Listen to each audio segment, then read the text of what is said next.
নমস্কার বন্ধুরা, স্বাগতম আমাদের চ্যানেল ধ্যানজ্ঞান শেয়ার মার্কেট বাংলাতে।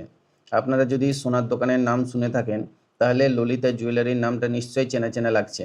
সাউথ ইন্ডিয়ার একটা হিউজ জুয়েলারি ব্র্যান্ড, আর এবার এই কোম্পানি স্টক মার্কেটে আসছে, মানে আইপিও নিয়ে আসছে।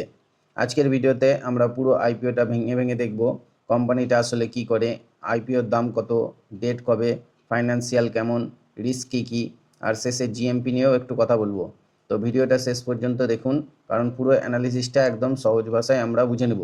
তো চলুন শুরু করা যাক। তো প্রথমেই জেনে নিই ললিতা জুয়েলারি মার্ট আসলে কারা।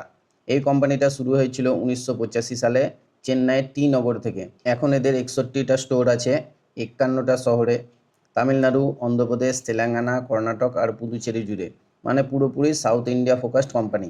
এদের প্রায় 7,000-এর বেশি এমপ্লয়ি কাজ করে। আর সবচেয়ে বড় কথা, এদের টোটাল আয়ের প্রায় 92% আসে শুধু সোনার গয়না থেকেই। তাহলে বুঝতেই পারছেন এটা একটা খাঁটি গোল্ড জুয়েলারি বিজনেস। আর একটা ইন্টারেস্টিং জিনিস হলো, এদের নিজস্ব দুটো ম্যানুফ্যাকচারিং ইউনিট আছে তামিলনাড়ুতে, যেখানে 800-রও বেশি কারিগর কাজ করেন। মানে এরা বাইরে থেকে গয়না কিনে বিক্রি করে না, নিজেরাই বানায়। এটাকে বলে ব্যাকওয়ার্ড ইন্টিগ্রেশন। এবার আসি আসল পয়েন্টে, আইপিওটা আসলে কেমন। এই আইপিওর টোটাল সাইজ 1700 কোটি টাকা।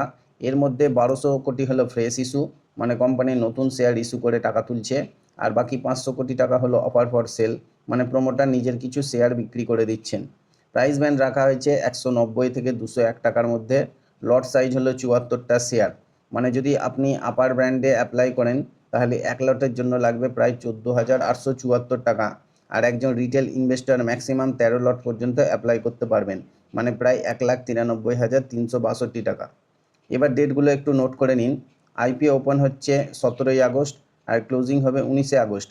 অ্যালটমেন্ট ফাইনাল হবে 20 আগস্ট। আর যদি সব ঠিকঠাক থাকে তাহলে শেয়ার লিস্ট হবে 24শে আগস্ট, বিএসসি আর এনএসসি দুটোতেই। তো যাদের অ্যাপ্লাই করার প্ল্যান আছে এই 3 দিনের উইন্ডোটা মিস করবেন না। এখন দেখি এই কোম্পানির পজিটিভ সাইডগুলো কি কি। এক নম্বর হচ্ছে সাউথ ইন্ডিয়াতে এদের ব্র্যান্ড খুবই স্ট্রং, মানুষ এদের চেনে বিশ্বাস করে। 2 নম্বর, এদের প্রায় 60% আয় আসে টায়ার 2 টায়ার 3 শহর থেকে।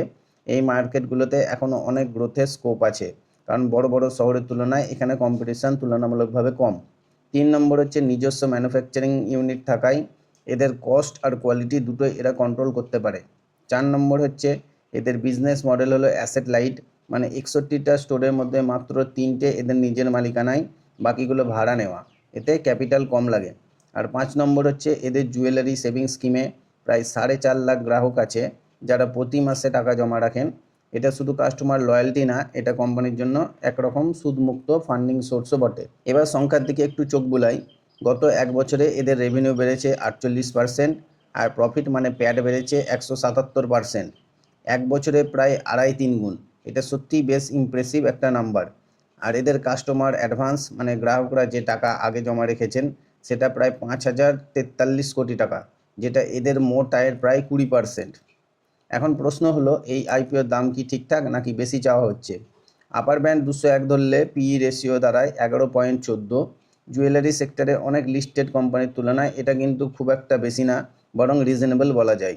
RONW মানে রিটার্ন অন নেট ওয়ার্থ প্রায় 40%, যেটা বেশ হেলদি একটা নাম্বার। ইপিএস 18.04 টাকা, আর পোস্ট ইস্যু মার্কেট ক্যাপ দাঁড়াচ্ছে প্রায় 11,250 কোটি টাকায়। এখন সবাই যেটা জানতে চান, জিএমপি মানে গ্রে মার্কেট প্রিমিয়াম কত চলছে। এই ভিডিও বানানোর সময় জিএমপি চলছিল প্রায় 35 টাকা, মানে আপার প্রাইসের থেকে প্রায় 17% বেশি। তার মানে যদি এই ট্রেন্ড বজায় থাকে তাহলে লিস্টিং প্রাইস হতে পারে 236-এর আশেপাশে। কিন্তু বন্ধুরা, একটা কথা অবশ্যই মাথায় রাখবেন, জিএমপি কোনো অফিসিয়াল ডেটা না, এটা পুরোপুরি আনঅফিসিয়াল আর যে কোনো সময় ওঠানামা করতে পারে। তাই শুধু জিএমপি দেখে ডিসিশন নেবেন না। এবার আসি রিস্কের দিকে, কারণ শুধু পজিটিভ দেখলেই তো হবে না। প্রথমত, এটা একটা গোল্ড জুয়েলারি বিজনেস, তাই সোনার দাম ওঠানামা করলে এদের প্রফিটের উপর সরাসরি এফেক্ট পড়ে। দ্বিতীয়ত, পুরো বিজনেসটাই সাউথ ইন্ডিয়া কেন্দ্রিক, মানে জিওগ্রাফিক্যাল ঝুঁকি আছে। যদি এই রিজিয়নে কোনো সমস্যা হয় পুরো বিজনেসে তার প্রভাব পড়বে। তৃতীয়ত, জুয়েলারি বিজনেসে ইনভেন্টরি অনেক বেশি রাখতে হয়, তাই ওয়ার্কিং ক্যাপিটালের চাপও বেশি থাকে। চতুর্থত, এই সেক্টরে অনেক অর্গানাইজড আর আনঅর্গানাইজড প্লেয়ার আছে, এর জন্য কম্পিটিশান খুবই টাফ। আর পঞ্চমত, প্রমোটার নিজেই 500 কোটি টাকার শেয়ার বিক্রি করছেন এই আইপিওতে। এটা সবসময় খারাপ ইঙ্গিত না, কিন্তু ইনভেস্টর হিসাবে এই পয়েন্টটা জানা উচিত। তো বন্ধু, ওভারঅল দেখতে গেলে ললিতা জুয়েলারির নাম্বারগুলো বেশ স্ট্রং, রেভিনিউ প্রফিট গ্রোথ ভালো, ভ্যালুয়েশনও অতটা স্ট্রেচ না, আর জিএমপিও পজিটিভ সিগন্যাল দিচ্ছে। কিন্তু সাথে সাথে geographical concentration, gold price risk আর প্রোমোটারের ওএফএস, এই পয়েন্টগুলোও মাথায় রাখা দরকার। এখানে একটা কথা ক্লিয়ার করে দিই, এই ভিডিওটা শুধুমাত্র ইনফরমেশনের জন্য, এটা কোনো ইনভেস্টমেন্ট অ্যাডভাইস না। অ্যাপ্লাই করবার আগে অবশ্যই নিজে আরএইচপি পড়ে নেবেন, আর প্রয়োজনে একজন সেবি রেজিস্টার্ড সার্টিফাইড ফাইন্যান্সিয়াল অ্যাডভাইজারের সাথে কথা বলে নেবেন। ভিডিওটা যদি হেল্পফুল লেগে থাকে তাহলে একটা লাইক অবশ্যই দিয়ে দিন, আর যদি এখনও চ্যানেলটা সাবস্ক্রাইব না করে রাখেন তাহলে বেল আইকনটা প্রেস করে সাবস্ক্রাইব করে রাখুন, কারণ প্রতিটা নতুন আইপিও নিয়ে এরকম ডিটেলড অ্যানালিসিস আমরা রেগুলার নিয়ে আসি। আর কমেন্টে জানাবেন আপনারা এই আইপিওতে অ্যাপ্লাই করবার প্ল্যান করছেন কিনা। দেখা হবে পরের ভিডিওতে, ততক্ষণ ভালো থাকুন, সুস্থ থাকুন।